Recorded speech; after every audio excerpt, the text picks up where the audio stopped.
सहेली।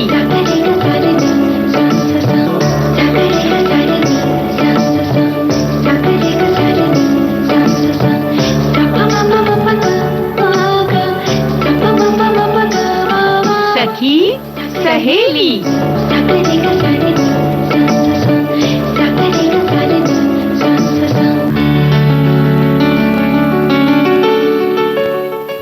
सभी सखियों सहेलियों और सखाओं को रेडियो सखी ममता सिंह का नमस्कार। मंजू जी आपको भी हमारा नमस्कार। ममता जी आपको नमस्कार। हमारे सभी श्रोताओं को, सखियों को मंजू द्विवेदी का सप्रेम नमस्कार। क्या हाल है मंजू जी? बस एकदम बढ़िया है। तो फिर थोड़ा थोड़ा बारिश का आनंद ले रहे हैं। हाँ, बीच में गर्मी, फिर उसके बाद बारिश, फिर गर्मी, फिर बारिश। तो बस जब गर्मी होती है तो पंखा लगा लेते हैं और जब बारिश होती है तो उसका भी मजा ले लेते हैं। बिल्कुल। मुंबई में तो आंख मिचौली खेलती है बारिश। हाँ। और अचानक तेज बारिश होती है और अचानक बंद हो जाती है, तो इसलिए मुंबई के लोगों को तो हर वक्त छाता हाथ में लिए रहना पड़ता है।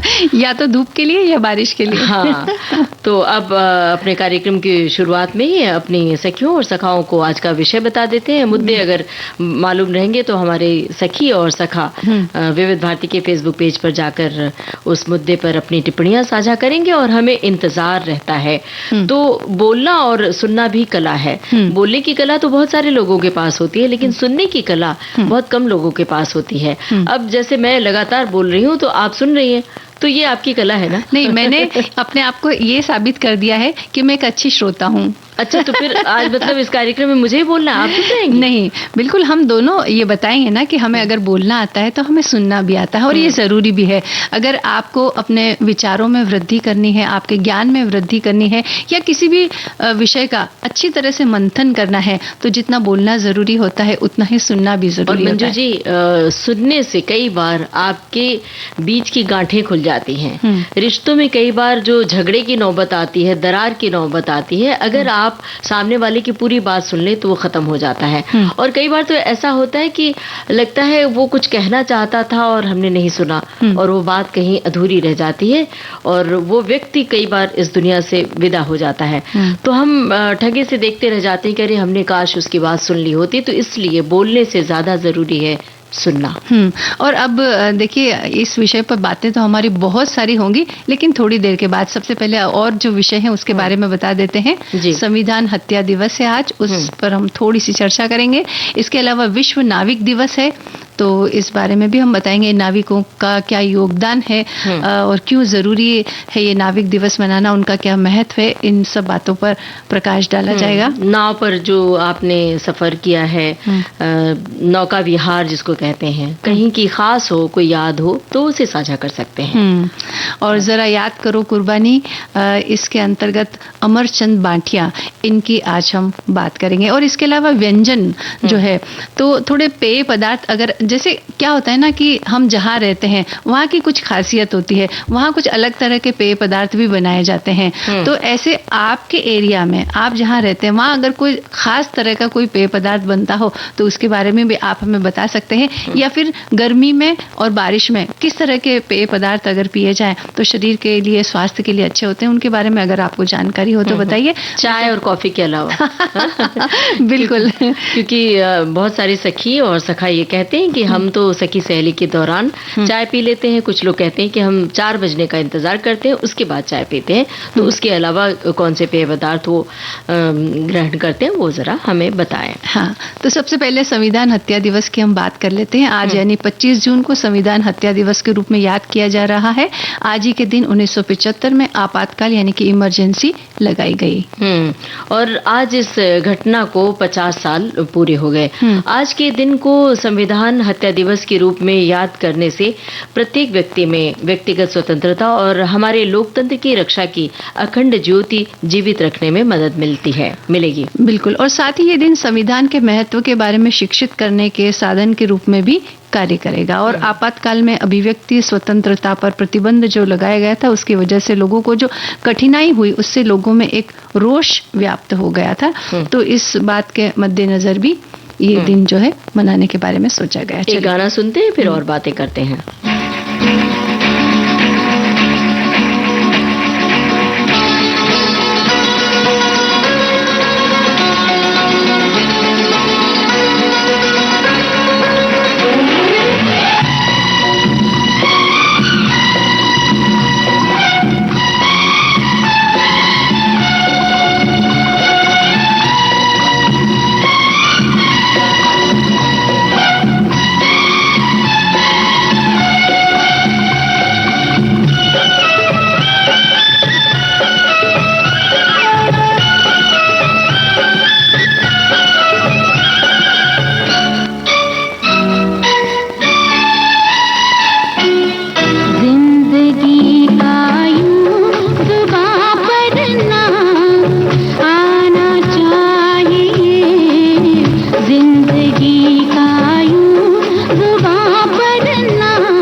नाम आना चाहिए। बस मजा जीने का, बस मजा जीने का, सुबह हो शाम आना चाहिए। जिंदगी का यूं जुबां पर नाम आना चाहिए। आदमी को आदमी के काम आना चाहिए। जिंदगी का यूं जुबां पर नाम आना चाहिए। जिंदगी का यूं जुबां पर नाम।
हंसने से न रोने से, जागने से न सोने से, हंसने से न रोने से, जागने से न सोने से, जिक्र भी होता नहीं गुमनाम होने से, नाम होता है जरा बदनाम होने से। अपने सर पे भी कोई, अपने सर पे भी कोई इल्जाम आना चाहिए। जिंदगी का यूं जुबां पर नाम आना चाहिए। जिंदगी का यूं जुबां पर नाम।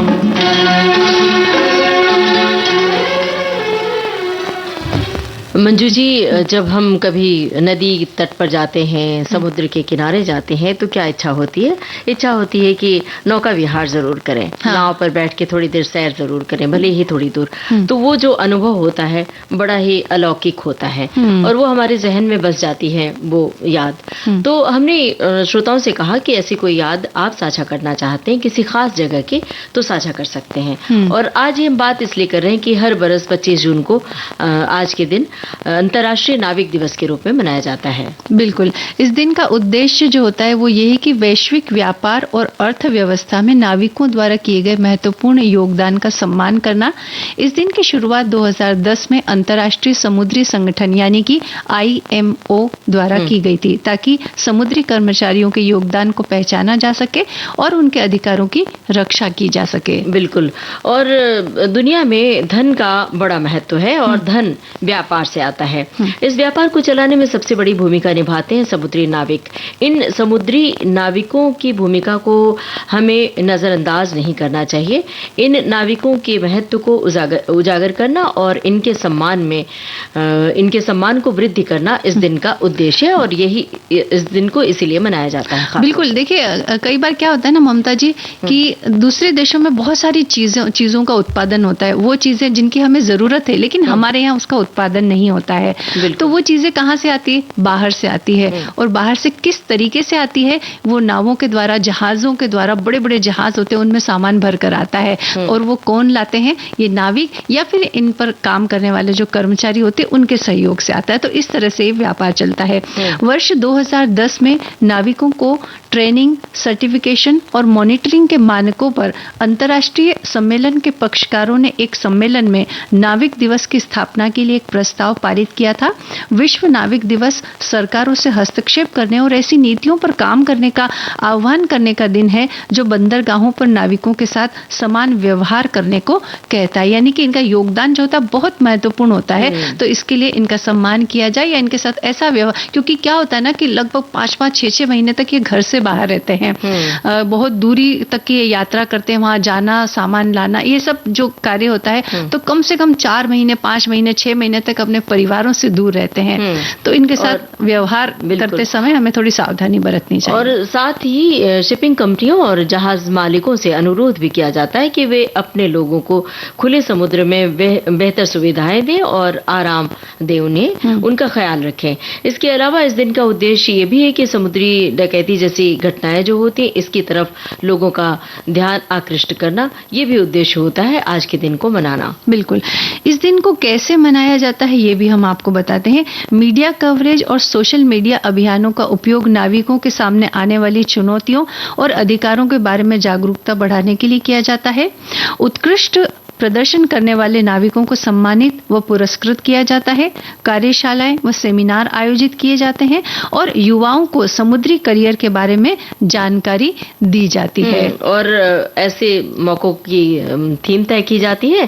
तो 2025 की थीम है मेरा उत्पीड़न मुक्त जहाज। मेरा उत्पीड़न मुक्त जहाज, है ना, जहां पर मैं आराम से रह सकूं, आराम से अपना काम कर सकूं, कोई मुझे परेशान करने वाला नहीं हो, ऐसा मेरा जहाज हो। दरअसल जब घूमने जाते हैं जहाज के माध्यम से और या नौका विहार करते हैं तो एक अलग रोमांचक अनुभव होता है। लेकिन जो लोग कई महीने घर नहीं लौटते हैं, कई महीने समुद्री यात्रा करते हैं तो उन्हें बहुत सारी परेशानियों का भी सामना करना पड़ता है। कई बार जब सी रफ होता है तो लोगों को शारीरिक रूप से परेशानियां हो जाती हैं, उल्टियां होने लगती हैं और सेहत पर और तरह की परेशानियां होती हैं सेहत संबंधी। तो दूर से सुनने में, देखने में लगता है कि हाँ बड़ा आसान है, लेकिन काम बहुत मुश्किल है। तो इसलिए खास तौर से आज के दिन को मनाए जाने के पीछे यही उद्देश्य है कि लोगों का ध्यान इस ओर आकृष्ट करे और इन्हें अच्छी व्यवस्था मुहैया कराई जा सके। बिल्कुल, एक गाना सुन लें, फिर उसके बाद और बात करेंगे।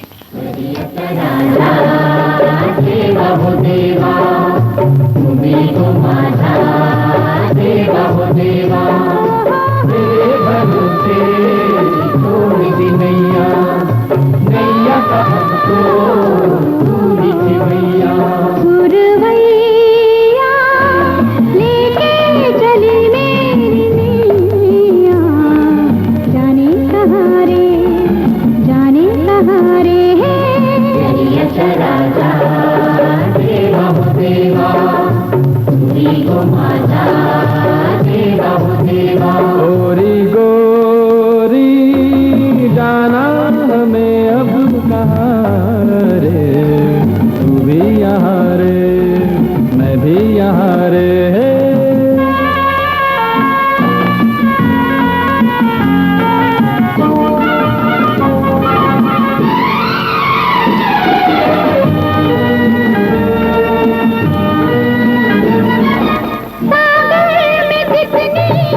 मिलन के प्यारा समारे, प्यारा समारे।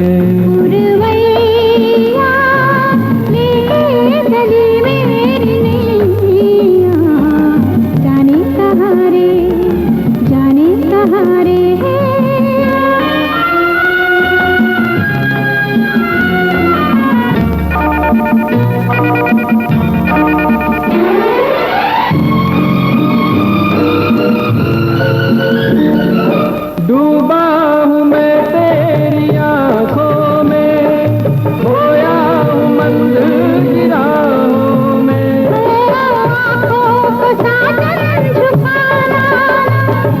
मुझको नजर से गिराना ना, बन के पागल भटकी हूँ मैं तेरे कारण। कहाँ कहाँ रे, कहाँ कहाँ रे। गोरी गोरी जाना हमें अब कहाँ रे, दोनों जहाँ रे, दोनों जहाँ रे।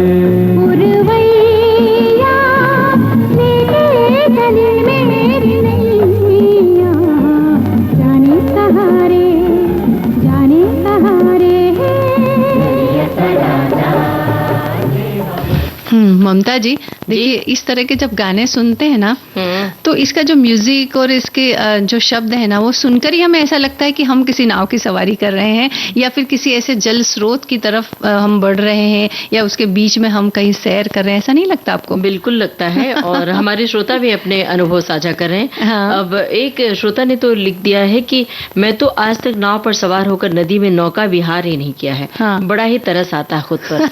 तो जाइए ना कभी घूमने। बिल्कुल, यही हम भी कहने वाले थे, और ये भी कि अचरज भी हो रहा है कि कैसे ऐसा मौका मिला ही नहीं इन्हें। हाँ। कहीं नदी के किनारे नहीं जा सके। और कौन है श्रोता जिनका घर नदी के किनारों के आसपास है, ये भी बता सकते हैं। बिल्कुल। एक हमारे साथी लिखते हैं कि विश्व नाविक दिवस, नाविक अपने नौका संचालन क्षमता के द्वारा नदी ही नहीं अपितु समुद्र के सीने को भी चीर कर देशों के आर्थिक संवर्धन को अपने योगदान ही नहीं अपितु समुद्री उत्पाद भी दिया करते हैं। ऐसे में इनके संवर्धन और विकास हेतु आज का ये दिन वैश्विक दिवस विशेष महत्वपूर्ण है। हमारे एक श्रोता ने लिखा है कि हम लोगों को जो भी जरूरत की वस्तुएं हैं, जैसे खाद्य पदार्थ है, वस्त्र है, और भी बहुत सारे सामान देश विदेश से समुद्री रास्ते से ही आते हैं। हमें नाविक का बहुत धन्यवाद कहना चाहिए कि वे हमारी जरूरत की वस्तुएं उपलब्ध करा देते हैं। बहुत सारी मुसीबत उठाते हैं, कभी कभार समुद्री तूफान का भी सामना करना पड़ता है। और वो समुद्री तूफान हम सब ने फिल्मों में देखा है। हाँ। और लोगों के मुंह से सुना है कि कैसा होता है, कितना भयावह होता है, इसकी कल्पना भी नहीं कर सकते। और वो देखिए ना, जब वो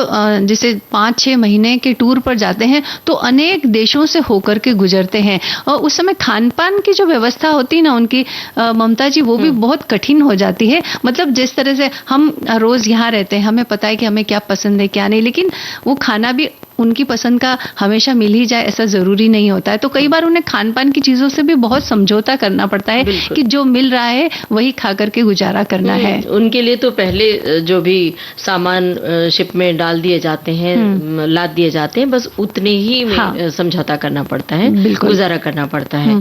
एक साथी हमारे लिख रहे हैं कि 25 जून को ये दिन मनाया जाता है। इसका मुख्य उद्देश्य नाविकों के प्रति आभार व्यक्त करना और व्यापार संगठन में नाविकों द्वारा किए गए योगदान के बारे में जागरूकता फैलाना है। लगभग हमारे देश में 90% व्यापार के द्वारा और नाविक होता है ये व्यापार, और नाविक अपनी जान जोखिम में डालकर देश के लिए व्यापार करते हैं। इसी कारण से ये दिवस मनाया जाता है। हमारे एक श्रोता ने भी लिखा है कि नाविक अपने नौका संचालन क्षमता के द्वारा नदी ही नहीं बल्कि समुद्र के सीने को भी चीर कर देशों के आर्थिक संवर्धन में अपना योगदान देते हैं, और साथ ही समुद्री उत्पाद में भी बढ़ोतरी करने में सहयोग देते हैं। ऐसे में इनके संवर्धन और विकास के लिए आज का वैश्विक दिवस मनाया जाना बड़ा ही महत्वपूर्ण है। और अब क्या इरादा है, गाना सुन लिया जाए? बिल्कुल, अब एक गाना सुन लेते हैं।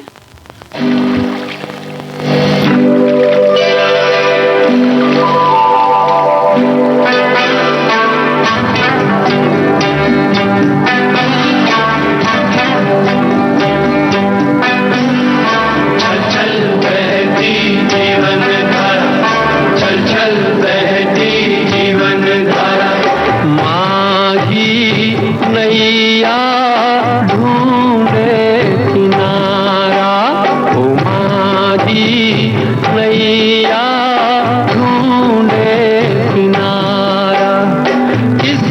इसी की खोज में है ये जग सारा।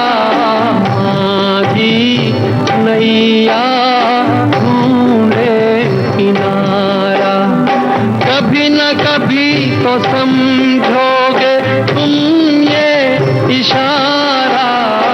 माझी नैया ढूंढे किनारा।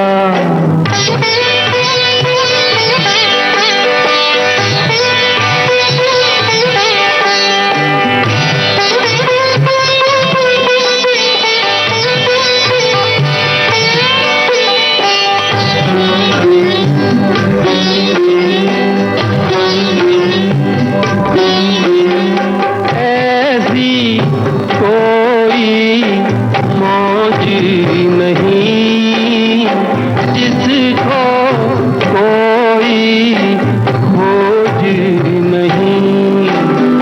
ऐसी कोई मौज नहीं जिसको कोई खोज नहीं। ओहो, कोई न कोई तो हर किसी को लगता है प्यारा। माझी नैया ढूंढे किनारा। माझी नैया ढूंढे किनारा।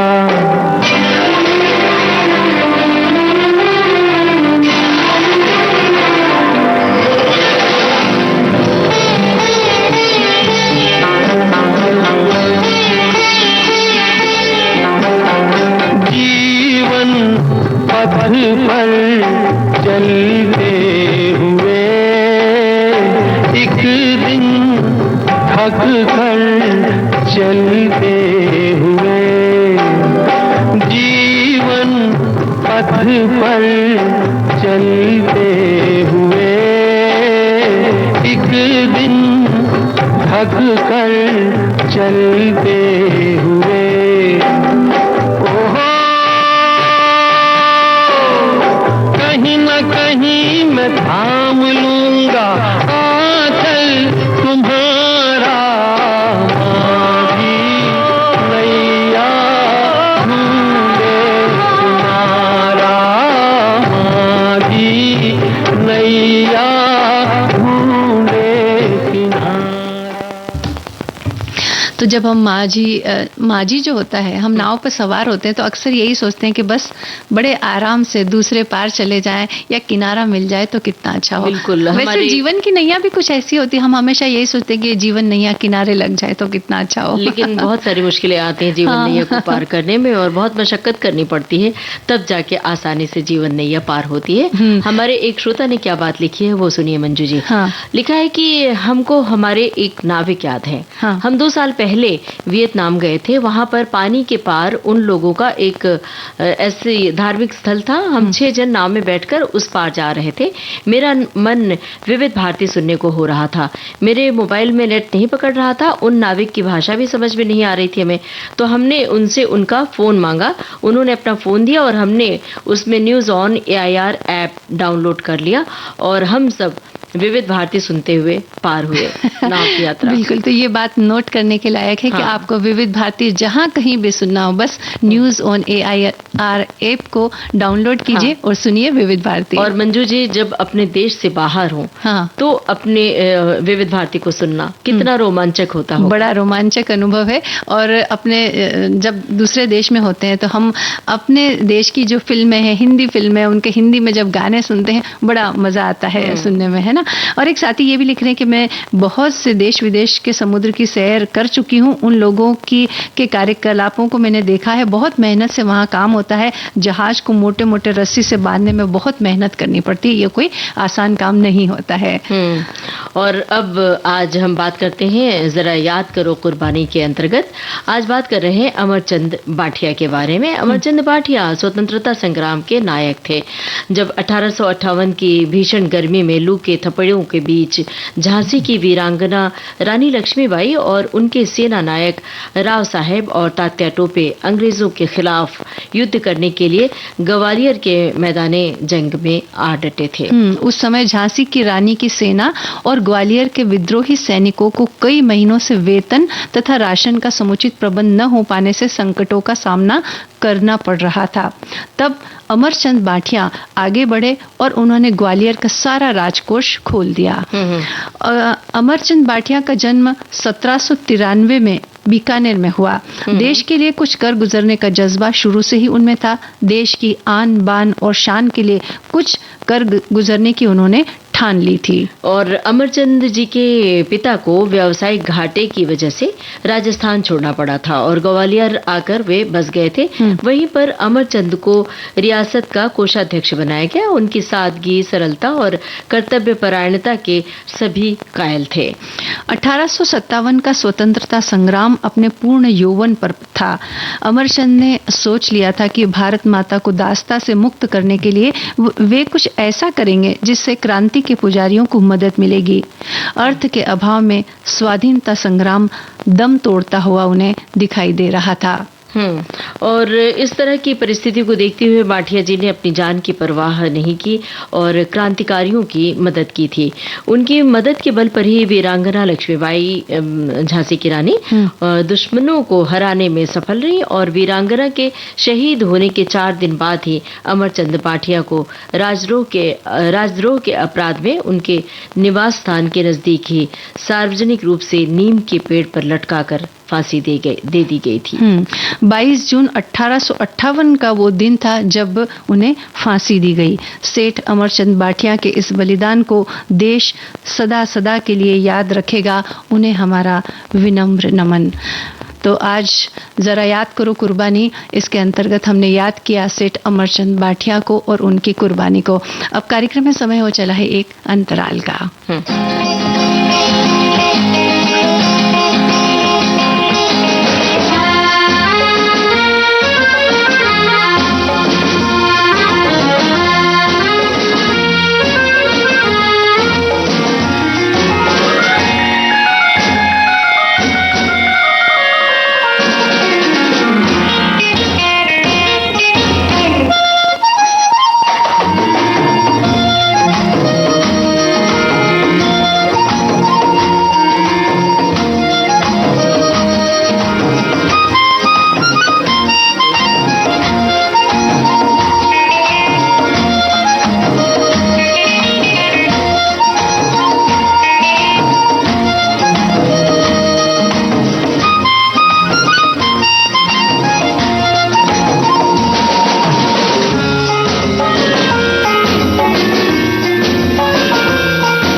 तो अंतराल से पहले ममता जी हमने जरा याद करो कुर्बानी के अंतर्गत याद किया सेठ अमरचंद बाठिया को। और अब एक गीत सुन लेते हैं। बिल्कुल सुनते हैं। अब कोई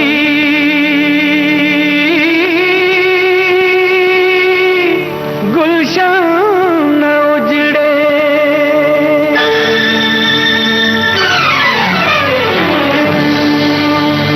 अब वतन आजाद है। अब कोई गुलशन न उजड़े, अब वतन आजाद है। अब कोई गुलशन न उजड़े, अब वतन आजाद है। रूह गंगा की हिमालय का बदन आजाद है। रूह गंगा की हिमालय का बदन आजाद है। रूह गंगा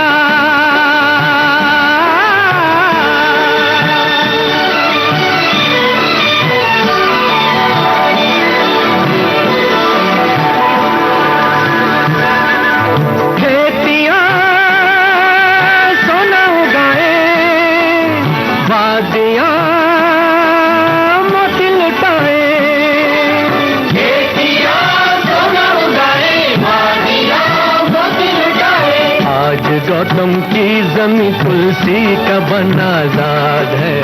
आज गौतम की जमीन तुलसी का बन आजाद है।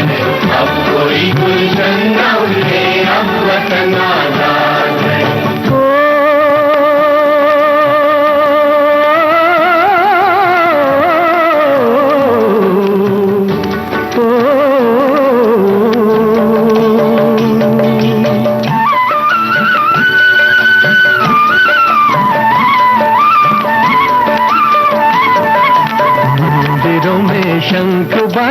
मस्जिदों में हो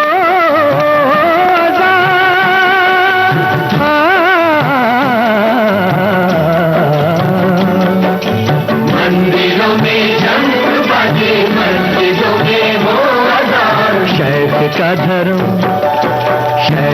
धर्म और दीने बरहम नाज़ाद है। शेख का धर्म और दीने बरहम नाज़ाद है। अब कोई गुलशन न उजड़े, अब वतन आज़ाद है। झूठ कैसी भी हो अब इस देश में रहने न पाए। झूठ कैसी भी हो अब इस देश में रहने न पाए। आज सबके वास्ते, आज सबके वास्ते धरती का धन आज़ाद है। आज सबके वास्ते धरती का धन आज़ाद है। अब कोई गुलशन न उजड़े, अब वतन आज़ाद है। अब कोई बोलिए ना कुछ, बोलिए कुछ, हम सुनना है। अगर बोलने लगेंगे तो फिर आप ये कहेंगे कि बोलना भी एक कला है, जरूरत से ज्यादा बोलना कोई ठीक नहीं होता है, और भी न जाने क्या क्या कह डालेंगे आप। इसलिए आपकी मीठी आवाज में तो मैं कुछ भी सुन लूंगी। देखिए हमारे एक श्रोता भी कह रहे हैं कि ममता जी जितना मीठा बोलती है, जिस तरीके से बोलती है, जितना तोल मोल के बोलती है, उतना तो और कोई बोल ही नहीं सकता। तो सोच रही हूँ आज की सुन ही लूं। तो अब ये बात मैंने इसलिए थोड़ी नहीं कही थी कि आप मेरी तारीफ करने लगे। नहीं, हमारे श्रोता ने की है ये तारीफ, तो मैंने सोचा कि आप अपनी तारीफ में नहीं कहेंगे ये बात, तो मैंने कह डाली। तो शुक्रिया अदा कर रहे हैं उन श्रोता का भी और आपका भी।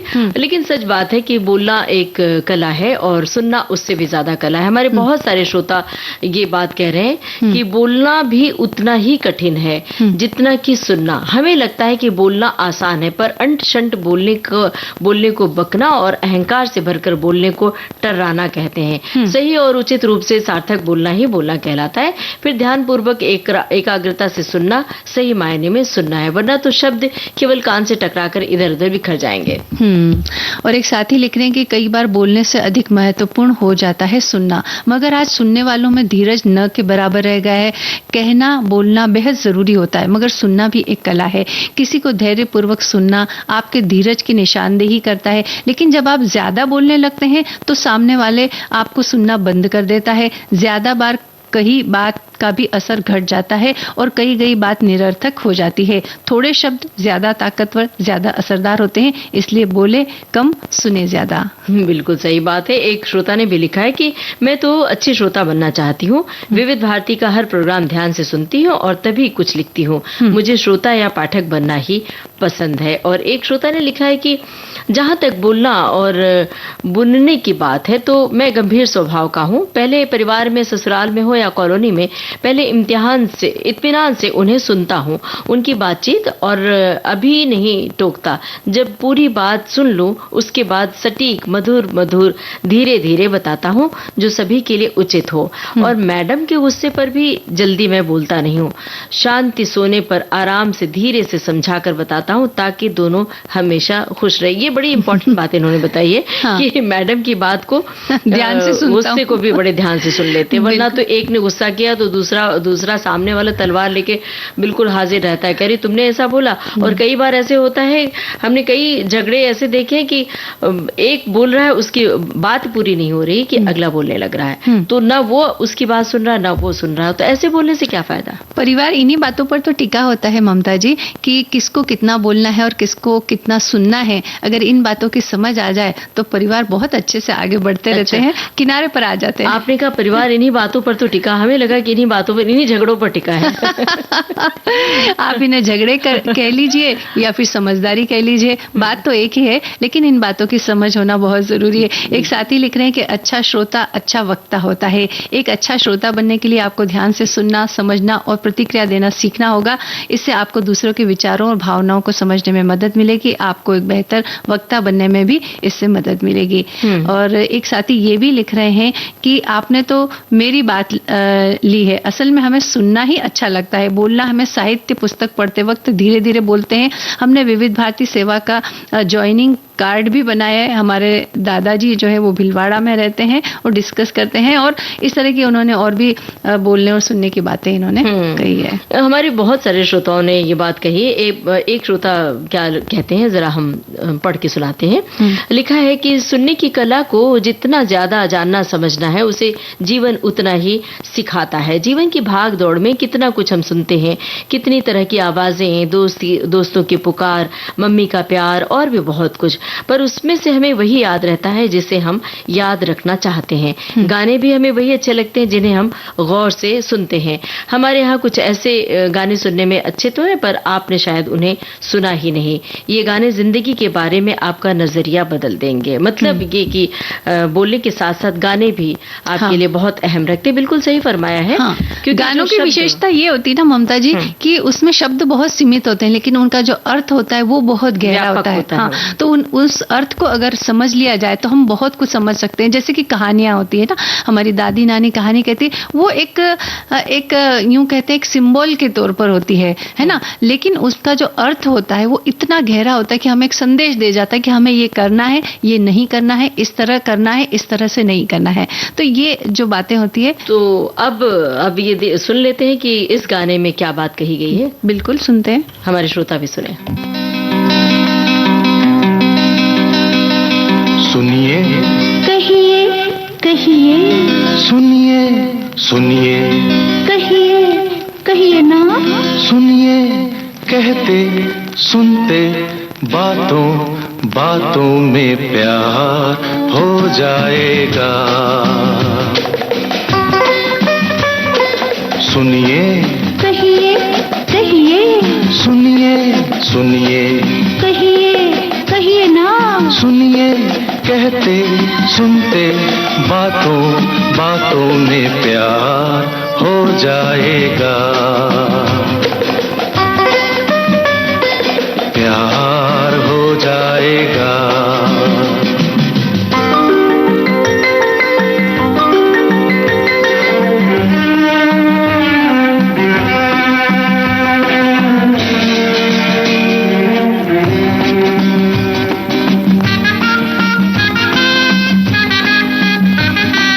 पहली नजर का उफ क्या असर है, तुम्हारी कसम डगमगाए से हम हैं। ला ला ला ला ला ला ला ला ला ला, नहीं जिस पे काबू ये है कैसा जादू, मेरे लिए तो सच भी भरम है। सुनिए, कहिए कहिए, सुनिए सुनिए, कहिए कहिए ना, सुनिए कहते सुनते बातों बातों में प्यार हो जाएगा।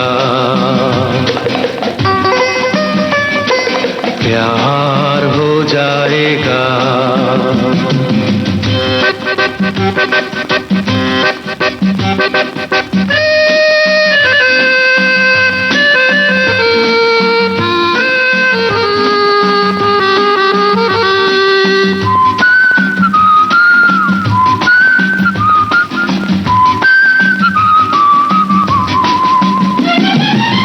चांद बिजली बरखा पवन में शामिल हो तुम मेरी हर कल्पना में। तारीफ मेरी कितनी करो ना, उड़ने लगूं मैं कहीं आसमां में। सुनिए, कहिए कहिए, सुनिए सुनिए, कहिए हाँ हाँ, सुनिए कहते सुनते बातों बातों में प्यार हो जाएगा। बोलना भाई बहुत ज़रूरी है। बोलना जितना ज़रूरी है, सुनना भी उतना ज़रूरी है। कि हम सिर्फ बोलते ही रहें ये ज़रूरी नहीं। और बोलने की एक कला होती है ख़ास तौर से। तो हमारे बहुत सारे श्रोता ये बात लिख रहे हैं। अब एक श्रोता की टिप्पणी आई है, लिखा है कि जितना बोलना ज़रूरी है उतना ही सुनना। इससे हम दूसरों की समस्याओं को भी समझ सकते हैं और उनकी समस्या का समाधान भी ढूंढ सकते हैं।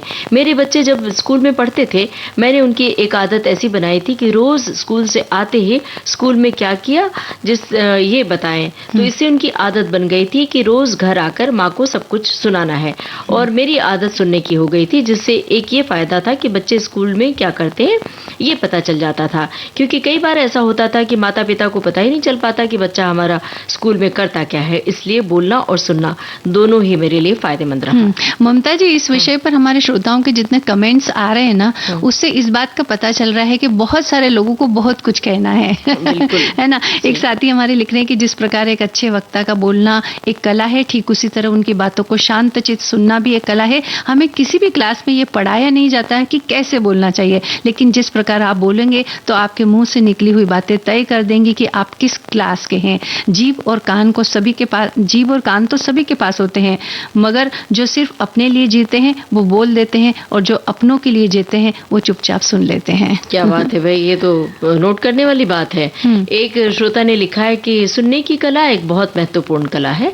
इस कला का अर्थ है हम अपने एहसास के संगीत, ध्वनि और अन्य शब्दों को सही ढंग से समझते हैं, उन्हें संवाद के माध्यम से व्यक्त करते हैं। सुनने की कला अन्य कलाओं के साथ साथ बहुत महत्वपूर्ण है, जैसे कि संगीत, कविता और उपन्यास वगैरह वगैरह।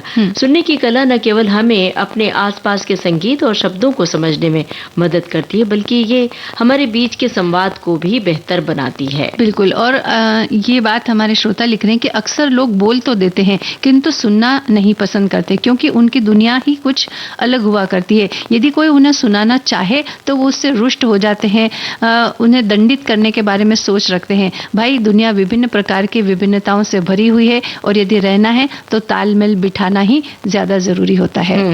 अब एक श्रोता ने लिखा है कि वर्क प्लेस या स्कूल में आदर और एक्सपोजर पाने का एक बेहतरीन उपाय है अपनी आवाज़ दूसरों तक पहुंचाना। हालांकि आपको लग सकता है कि आपके पास कहने या योगदान के लिए कुछ नया नहीं है, लेकिन दूसरों की बातों में से ही सवाल पूछकर और उनसे ही दूसरे और पॉइंट्स बनाकर डिस्कशन में शामिल करके शुरुआत की जा सकती है। बोलने से पहले लक्ष्य निर्धारित करें और आप जो भी कहना चाहते हैं उसकी तैयारी समय रहते ही कर लें। इसके अलावा ध्यान रखें कि मीटिंग के टाइप पर निर्भर करेगा कि आपको वहाँ किस तरह से अपनी बात रखनी है। दरअसल ये बहुत महत्वपूर्ण मुद्दा है कि आप किसी बात को कहते किस अंदाज में हैं। बहुत सारी जानकारी इकट्ठी करके, और हम सब के लिए भी बात लागू होती है कि माइक्रोफोन ऑन किया और जानकारियां हम उड़ेलना शुरू कर दें, तो मेरे ख्याल से थोड़ी देर बाद लोग ऊब जाते हैं और सुनना बंद कर देते हैं। उसी बात को हम कम जानकारियों को लेकर खास अंदाज में, मीठे अंदाज में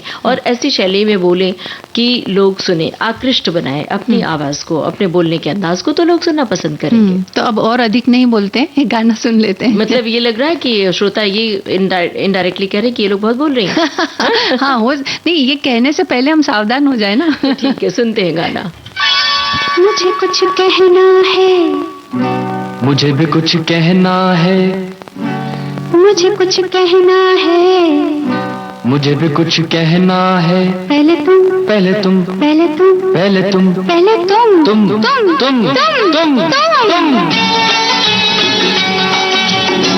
देखो, जिस तरह लखनऊ के दो नवाबों की गाड़ी पहले आप, पहले आप, पहले आप, पहले आप करके निकल गई थी, उस तरह हमारी पहले तुम, पहले तुम, पहले तुम, पहले तुम में ये मस्ती भरी रुत न चली जाए। अच्छा, मैं कहती हूँ, अक्सर कोई लड़की इस हाल में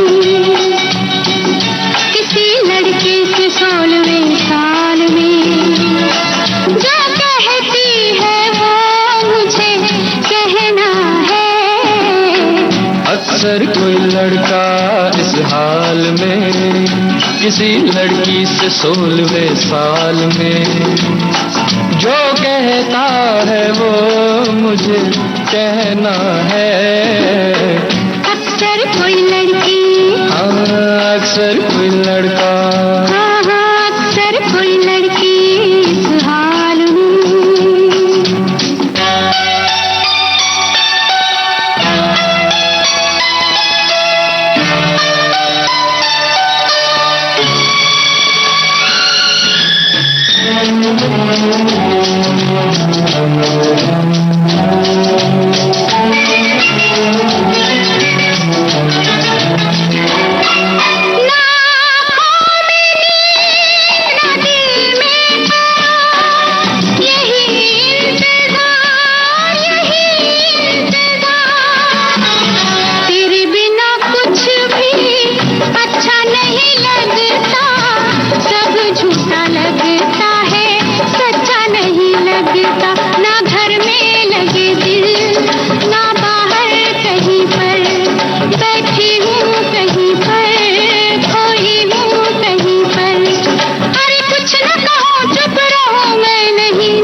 चुप रहना है,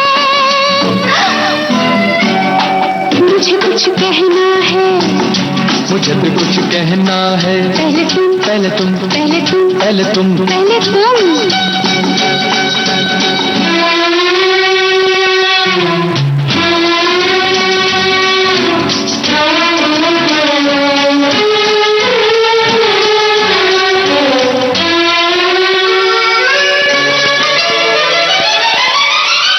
मुझे रात दिन नहीं और का, कभी तेरी याद कभी तेरा नाम, सब रंग दुनिया के फीके लगते हैं, एक तेरे बोल बस मीठे लगते हैं, लिखे हैं बस तेरे सजदे इस जबी पर, जिंदा हूँ मैं तेरी बस हाँ पर नहीं पर, अरे कुछ न कहूँ चुप रहूँ मैं, नहीं नहीं नहीं नहीं नहीं नहीं पर, अब मुश्किल चुप रहना है, मुझे कुछ कहना है, मुझे भी कुछ कहना है। पहले तुम, पहले तुम, पहले तुम, पहले तुम, तुम, तुम, तुम, तुम।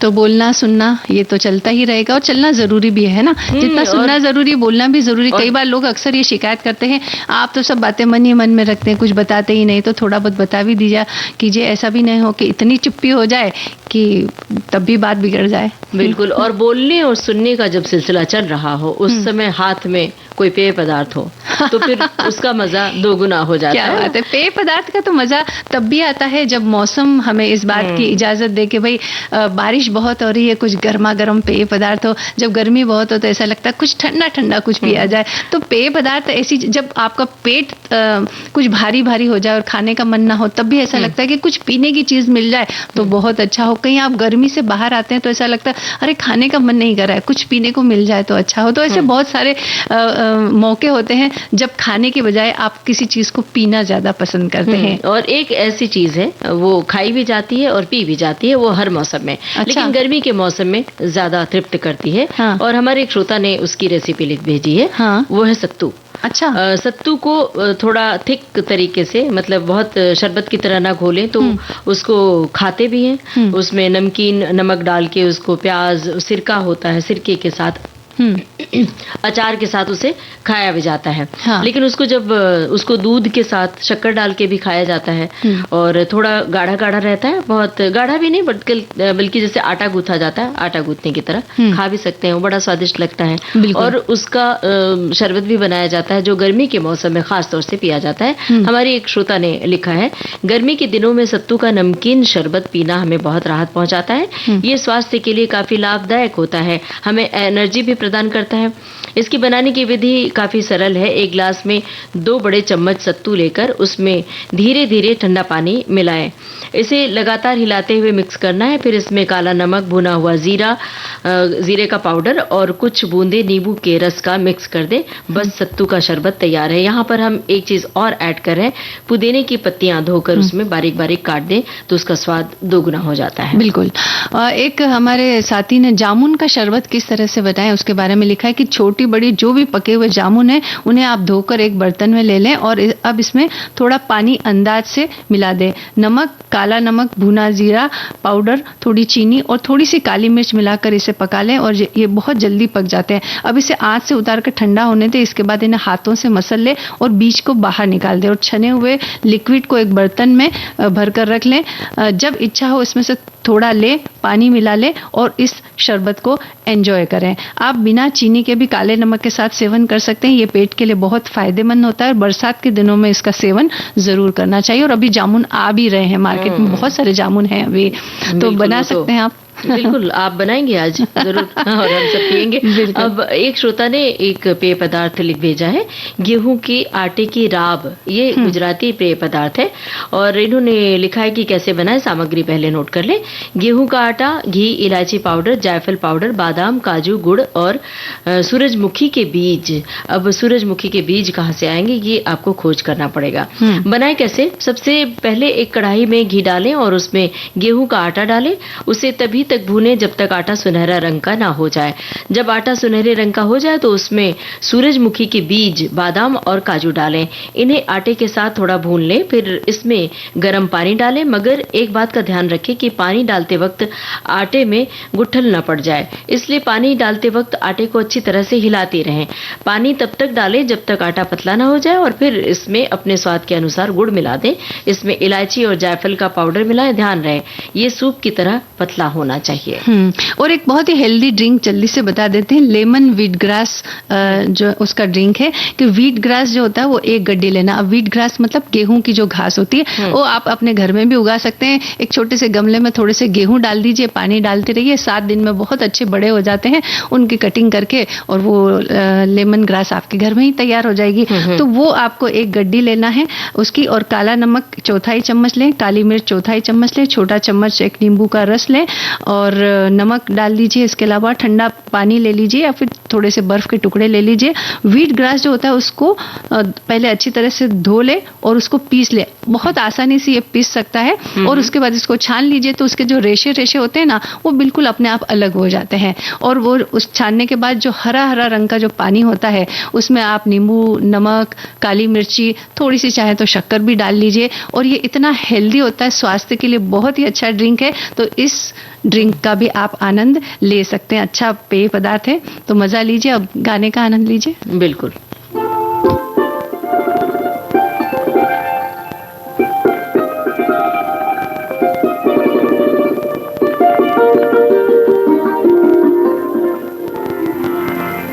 वो जो मिलते थे कभी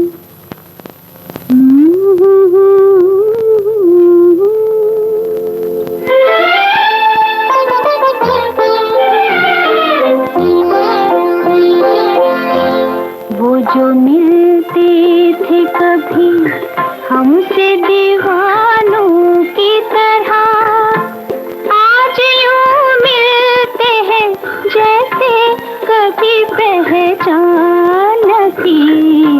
वो जो मिलते थे कभी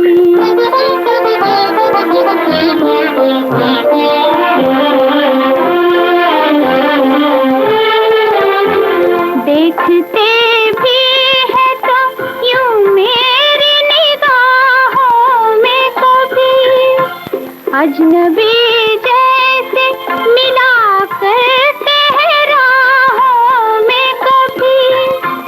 इस कदर उनकी नजर हमसे तो अनजान थी।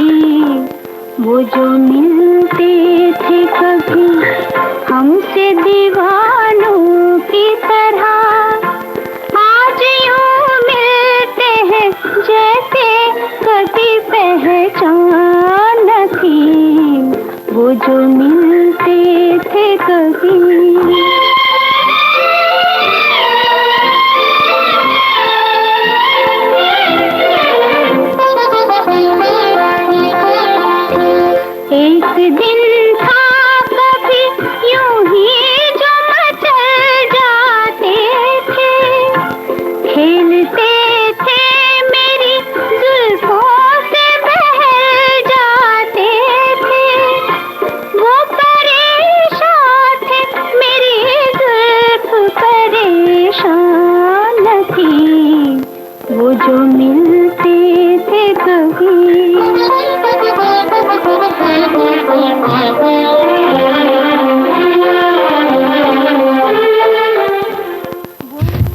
ममता जी, ये गीत हमने सुन लिया और इसी के साथ हमने घड़ी की तरफ भी नजर डाली और उसने हमें इशारा कर दिया क्या कि हम इजाजत लें। हाँ। तो सभी श्रोताओं को ममता सिंह और मंजू द्विवेदी का नमस्कार।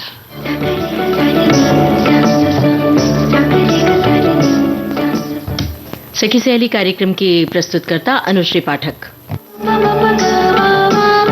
सखी सहेली।